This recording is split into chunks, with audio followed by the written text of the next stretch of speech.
South India shopping mall the wedding మంత్ర సరికొత్త wedding collection south India shopping mall.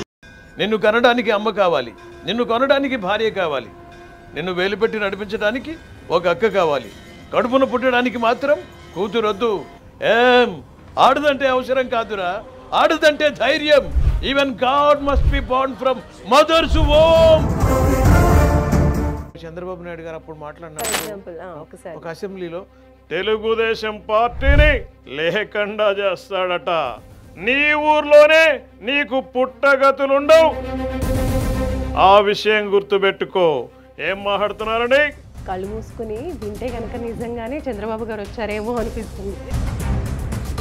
Siddhu Jonnalagadda చేస్తే ఎలా ఉంటుంది, ఎందుకంటే రీసెంట్ గా బాగా ఫేమస్ అయ్యారు. ఏం రాధిక నువ్వు ఏమో ఎట్లెట్లనో ఉన్నావు, శవాన్ని ఇంట్లో పెట్టుకుని నన్ను ఇంటికి పిలుస్తావా రాధిక? అమ్మ రాధిక నువ్వు మామూలు కాదు. హాయ్ హలో నమస్తే, వెల్కమ్ టు సుమన్ టీవీ. నేను మానస. ఈరోజు మనతో పాటు స్టూడియోలో ఒక స్పెషల్ గెస్ట్ ఉన్నారండి. ఆయన ఒక్కరొస్తే 100 మంది గెస్ట్లతో సమానం. ఎందుకంటారా, ఆయన ఫేమస్ మిమిక్రీ ఆర్టిస్ట్ రమేష్ గారు. ఇండియాలో విదేశాల్లో ఎన్నో స్టేజ్ షోస్ చేశారు. అసలు చాలా అద్భుతంగా రాజకీయ నాయకుల్ని, సినీ సెలబ్రిటీస్ని, అసలు ఆడవాళ్ళని కూడా అద్భుతంగా ఇమిటేట్ చేస్తూ ఉంటారు, పాటలు పాడుతూ ఉంటారు, మిమిక్రీ చేస్తూ ఉంటారు, వాట్ నాట్. అసలు లేట్ చేయకుండా మనం రమేష్ గారితో మాట్లాడదాం. ఎంతైతే అంతమందిని మనం ఈరోజు మన స్టూడియోలోకి ఆహ్వానించేద్దాం. రమేష్ గారు నమస్తే అండి. చాలా చాలా హ్యాపీగా ఉంది ఈరోజు మిమ్మల్ని చూస్తూ ఉన్నందుకు. సో ఎంతమంది సెలబ్రిటీస్ని నేను ఈరోజు ఒక్క రోజులోనే ఒక్క వీడియోలోనే నేను మాట్లాడతాను అనేది నాకు కూడా ఒక ఛాలెంజ్గానే ఉంది. సో ఫస్ట్ ఆఫ్ ఆల్ నేను ఒక విషయం విన్నప్పుడు చాలా హ్యాపీగా ఫీల్ అయ్యాను. మీ విషయంలో మా జర్నలిస్ట్ ఫ్యామిలీ నుంచే మీరు స్టార్ట్ అయ్యి ఇలా మిమిక్రీ వైపు వచ్చారని విన్నాను. సో ఎప్పుడండి జర్నలిస్ట్గా ఎప్పుడు చేశారు? 1996లో వార్తా దినపత్రిక నుంచి జర్నలిస్ట్గా స్టార్ట్ అయింది నా కెరీర్. జర్నలిస్ట్గా కంటే ముందు నుంచి కూడా మిమిక్రీ మీద అభిమానం నాకు. ఎందుకంటే పెద్ద ఆయన సీనియర్ ఎన్టీఆర్ ఆయన ఫ్యాన్ నేను. రామారావు గారి సినిమా చూస్తూ ఆయన డైలాగ్స్ చేస్తూ గడిపిన వాడిని. సో అలా మిమిక్రీ అనేది రెండు అనుకోకుండానే వచ్చేసింది. జర్నలిజం మిమిక్రీ రెండు చేసేవాడిని అన్నమాట. ఇప్పుడు మీరు చాలా మంది సెలబ్రిటీస్ని నేను అంతకుముందు కూడా మీ వీడియోస్ చూశాను, అలాగే ఎన్నో స్టేజ్ షోస్ కూడా మీరు చేస్తూ ఉంటారు కాబట్టి ఎంతో మంది సెలబ్రిటీస్ని మీరు ఇలా అవలీలగా ఇమిటేట్ చేస్తూ ఉంటారు. అయితే మీకు బాగా పేరు తెచ్చిపెట్టినటువంటి ఆ ఫస్ట్ పర్సన్ యొక్క వాయిస్ ఏదై ఉంటుంది? ఎన్టీ రామారావు గారు. ఎన్టీఆర్ గారేనా ఫస్ట్? ఎన్టీ రామారావు గారు. నాకు బాలసుబ్రహ్మణ్యం గారు అంటే కూడా ఇష్టం, ఎందుకంటే ఆయన కూడా మిమిక్రీ ఆర్టిస్టే. బాలసుబ్రహ్మణ్యం గారు. ఈ రెండు ఇష్టపడి చేస్తూ మిగతా అన్ని నేర్చుకొని చేస్తున్నాను. ఓకే, ఫస్ట్ ఇమిటేట్ చేసింది కూడా ఎన్టీఆర్ గారి వాయిస్ అండి? ఎన్టీఆర్. ఓకే, అప్పుడు ఏం డైలాగ్ ఒకసారి మాకు చెప్పండి. అప్పుడు ఏ డైలాగ్ మీరు ఇమిటేట్ చేశారు? అప్పుడు వేటగాడు, దానవీర శూరకర్ణ ఆ చిత్రాల్లో డైలాగ్ అన్నమాట. అంటే రామారావు గారు కొండవీటి సింహం ఒకటి, దాంట్లో మిస్టర్ నాగరాజు నువ్వు ఒక్క విషయం గుర్తుంచుకో, నీలాంటి రౌడీలు గుండాలను ఏరిపారేయటానికి వచ్చిన కొండవీటి సింహాన్ని నువ్వు మమ్మల్ని ఏమి చేయలేవురా.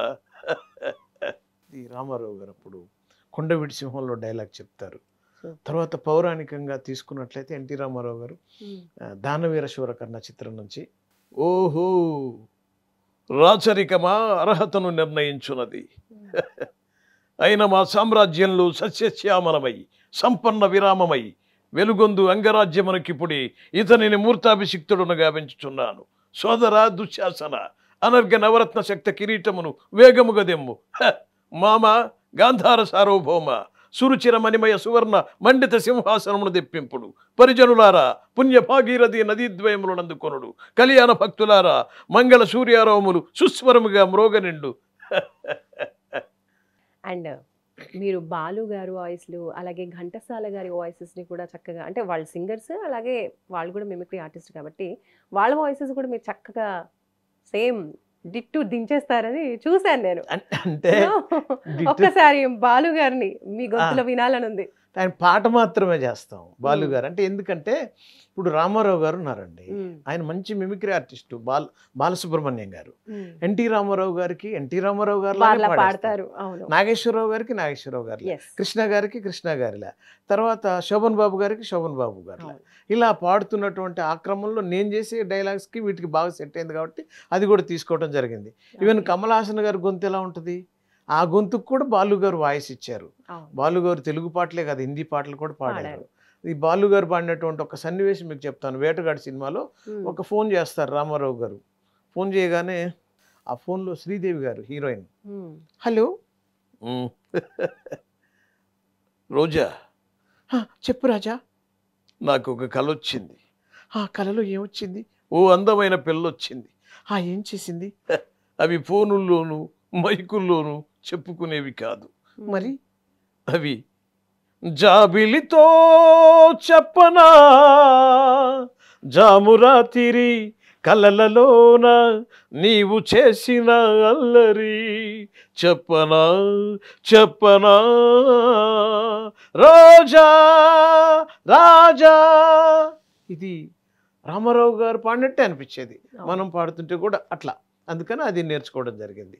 అదే రామారావు గారికి ఇంకా కొన్ని సినిమాల్లో అప్పుడున్న సినిమాల్లో జస్టి చౌదరి అనే సినిమాలో, అందులో చట్టానికి న్యాయానికి జరిగిన ఈ సమరంలో, చట్టానికి న్యాయానికి జరిగిన సంగ్రామంలో, కఠినమైనది ధర్మం, కన్ను లేనిది న్యాయం, మనిషి జన్మకిది కర్మం, మనసు లేనిది చట్టం, ఇది ఆ దైవమే ఇచ్చిన తీర్పు, తప్ప తప్ప నో నెవర్.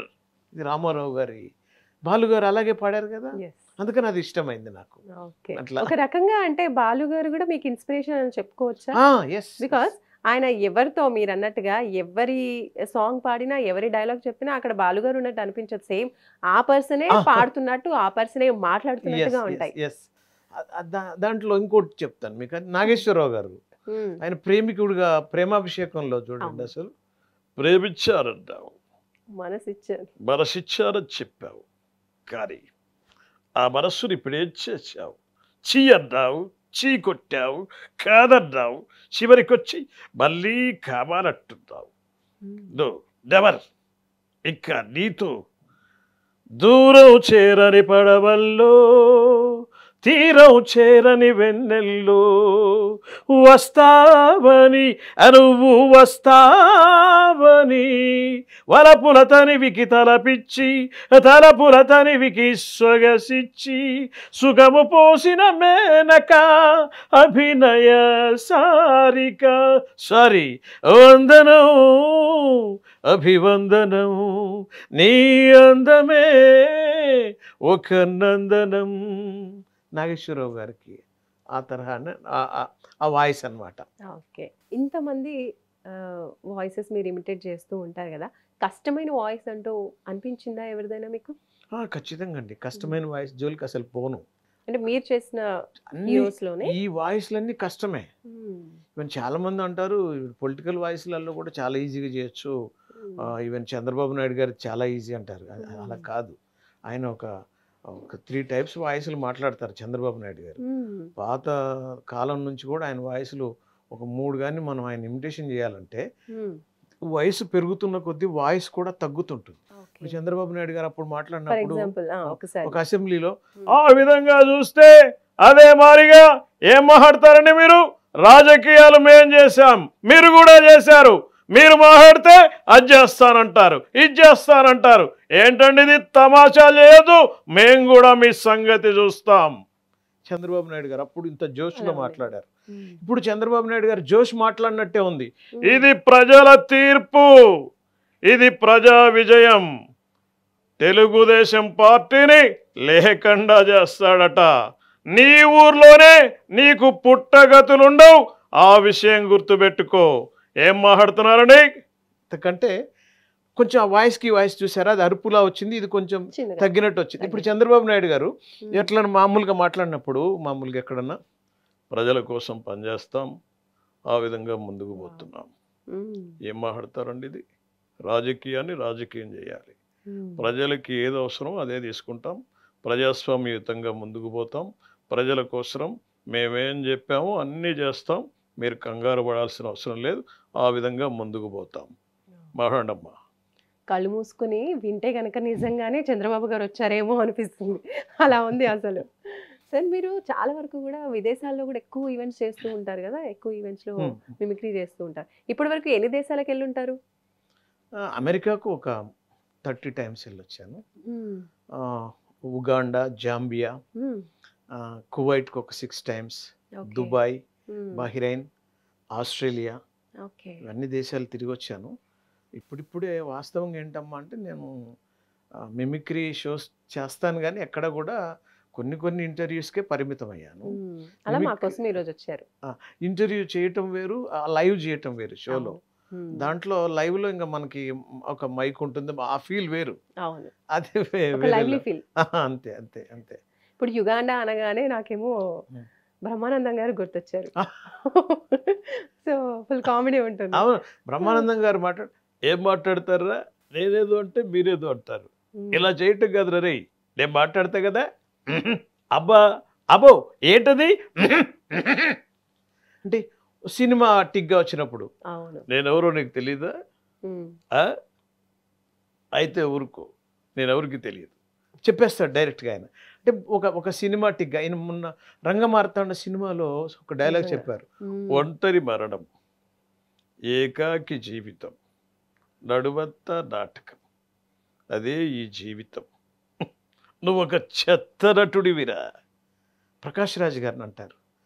ఆయనకి అక్కినేని నాగేశ్వరరావు గారు అభిమాని బాగా, ఎవరు బ్రహ్మానందం గారు. ఆ ఫీల్డ్లో మాట్లాడేస్తారు వారు, మాట్లాడితే కొంచెం అలాగే అనిపిస్తుంది అనమాట, కొంచెం ఇమిటేట్ చేసినట్టుగా అనిపిస్తూ ఉంటుంది. ఇప్పుడు మీరు మిమిక్రీ స్టార్ట్ చేసి ఇలా సక్సెస్ఫుల్గా వెళ్తూ ఉన్నారు. ఎప్పుడైనా అనుకున్నారా నేను అంటే నా మిమిక్రీ ద్వారా ఈ స్టేజ్లో ఉంటాను, ఇన్ని దేశాలు తిరగలుగుతాను, ఇంత గుర్తింపు వస్తుంది అనేది మీరు అసలు అనుకున్నారా? ఫస్ట్ ఎక్స్పెక్ట్ చేశారా? అనుకోలేదం. అది కళను నమ్ముకొని బ్రతుకుతున్నాను కానీ అంటే ఇంత ఫేమ్ అవుతాను, పేరు వస్తుందని అనుకోలేదు. వాస్తవంగా ఏంటమ్మా అంటే మిమిక్రీ, మా నాన్నగారు పోలీస్ పటేల్, మిమిక్రీకి మా కళకు సంబంధం లేదు అసలు. లేనటువంటి వ్యక్తిని నేను ఆ ఎన్టీ రామారావు గారి దయ వల్ల, ఆ మహానుభావుడి ఇదితోని, మా డాక్టర్ నేరెళ్ళ వేణుమాధవ్ గారి స్ఫూర్తితోని మిమిక్రీ నేర్చుకున్నాను. ఆ మిమిక్రీయే ఇవాళ ఉద్యోగాలు ఇచ్చిన, ఇవాళ మీ దగ్గర కూర్చోబెట్టిన, మీతో మాట్లాడినా, మీ అందరినీ నవ్వించిన అదే మిమిక్రీ. అంతే అంతే. సూపర్ అండి. రైట్.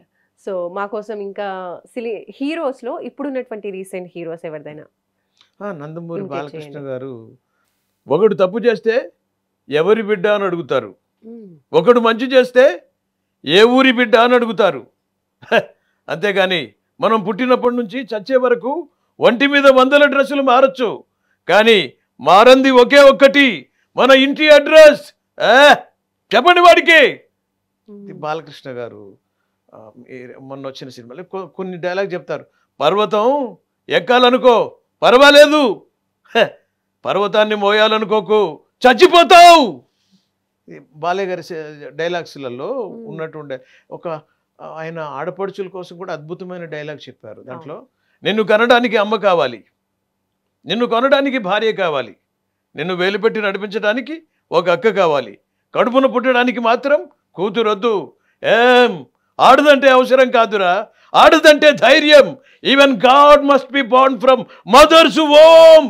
చివరికి ఆ దేవుడైనా ఈ తల్లి కడుపున పుట్టాల్సిందే. Bloody human life. బాలకృష్ణ గారి డైలాగ్ని ఇప్పుడు వచ్చిన హీరోలు చెప్తే ఎలా ఉంటుంది అనేది కూడా. దీనిని విజయ్ దేవరకొండ, ఇవన్నీ ఏంటండి అంటే మళ్ళీ నేను చెప్తే నేనెవరు కాపీ కొట్టినట్టు ఉంటుంది. ఇవన్నీ తీసుకొచ్చింది నేనే మాట్లాడేవాడిని. ఇప్పటి నుంచి కాదు, 40 సంవత్సరాల ప్రస్థానం ఇది మిమిక్రీలో. విజయ్ దేవరకొండ గారి మాట ఎలా ఉంటుంది, ఏం మాట్లాడతావురా, ఇదిగో అరే అమిత్, ఆ పిల్ల నా పిల్ల, ఆ పిల్లనేమన్నా అంటే నేను ఊరుకునేది లేదు, అరే అమిత్. ఇది ఇట్లా మాట్లాడిన ఆయన ఒకడు తప్పు చేస్తే ఎవరి బిడ్డ అని అడుగుతారు, ఇంకొకడు మంచి చేస్తే ఏ ఊరి బిడ్డ అని అడుగుతారు. ఇట్లా మనం పుట్టినప్పటి నుంచి చచ్చే వరకు ఒంటి మీద 100 డ్రెస్సులు మారచ్చు, కానీ మారంది ఒకటి మన ఇంటి అడ్రస్. వానికి అడ్రస్ చెప్పు, ఏదైనా కార్డు పంపిస్తాడు. ఇట్లా అంటే ఒక పంచులా అన్నమాట, మామూలుగా తీసుకోవచ్చు అది. దీన్ని ఇప్పుడు వచ్చిన ఇప్పుడు సిద్ధు జొన్నలగడ్డ చేస్తే ఎలా ఉంటుంది? ఎందుకంటే రీసెంట్ గా బాగా ఫేమస్ అయ్యారు. అరే ఒకటి తప్పు చేస్తే ఎవరి బిడ్డ అని అడుగుతారు, ఇంకొకటి తప్పు చేస్తే ఏ ఊరి బిడ్డ అని అడుగుతారు. ఇట్లా ఎవరి బిడ్డ అని అడగకుండా అందరు కూడా పేర్లు పెట్టుకుంటే బాగుంటుందని చెప్తారు. రాధిక, ఏం రాధిక నువ్వు ఏమో ఎట్లెట్లనో ఉన్నావు, శవానింట్లో పెట్టుకొని నన్ను ఇంటికి పిలుస్తావా రాధిక? అమ్మ రాధిక నువ్వు మామూలు కాదు, బైనాక్యులర్ పెట్టుకొని చూస్తే చాలా మంది రాధికలు కనపడతారు నాకు రాధిక. ఇట్లా కానీ ఆయన మాట్లాడితేనే నవ్వొస్తుంది. డైలాగ్ కావచ్చు, మీనింగ్ అలా ఉంటుంది నిజంగా.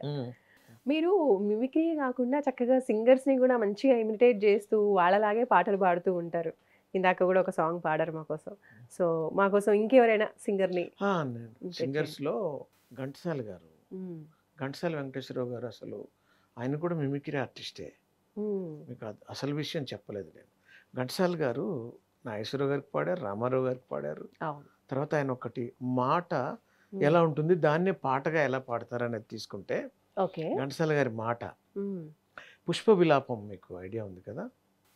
దాంట్లో నేను ఒక పూల మొక్క కడ నిల్చి చివాలున కొమ్మ వంచి గోరానెడునంతలోనే పూలన్నీయు జాలిగా నోళ్ళు విప్పి మా ప్రాణము తీతువాయనుచు బావురుమన్నవి ఈ కావ్యాన్ని మీ అందరి ముందు ఒక పాటగా పాడుతున్నాను. ఆశీర్వదించమని మీ అందరినీ కోరుతున్నాను. మీ ఘంటసాల. నేనొక పూల మొక్క కడ నిల్చి చివాలున కొమ్మ వంచి గోరానెడునంతలోనే పూలన్నీయు జాలిగా నోళ్ళు విప్పి మా ప్రాణము తీతువాయనుచు బావురుమన్నవి. ఘంటసాల గారు. ఇది పుష్ప విలాపం సాంగే. అదే ఘంటసాల గారు నాగేశ్వరరావు గారికి అప్పటి నుంచే నాగేశ్వరరావు గారి గొంతు ఇప్పుడేదో సినిమాలో మధ్య మధ్యలో వచ్చినప్పుడు ఇలా ఉంటుందేమో కానీ నాగేశ్వరరావు గారు ఏదన్నా సభలకు వెళ్ళినా కూడా ఎక్కడ చేసినా కూడా అప్పుడు వాయిస్ పాత రోజుల్లో కావాలని వచ్చావా కాకుండా వచ్చావా దద్దే కాదని అంటున్నావంటే ఇంకేదో దాగుద్ది. అవును నీకోసం కాదు నా కోసమే నేనున్నాను. అప్పుడు మాట్లాడి ఇప్పుడు కొంచెం పెరుగుతుంది. ఎవరు మాట్లాడేది నేనా నువ్వా ఇలా కూడా వచ్చినటువంటి వేరియేషన్స్లో నాగేశ్వరరావు గారి. అదే నాగేశ్వరరావు గారికి ఘంటసాల గారు ఆ వాయిస్ అప్పుడున్నప్పుడు వాయిస్లోనే సరి సరి సరి సరి సరి సరి సరి సరి చంగావి రంగు చీర కట్టుకున్న చిన్నది దాని జిమ్మదీయ దాని జిమ్మదీయ అందమంతా చీరలోనే ఉన్నది సరి సరి సరి సరి సరి సరి నాగేశ్వరరావు గారు పాడినట్టే అనిపించేది మనకు.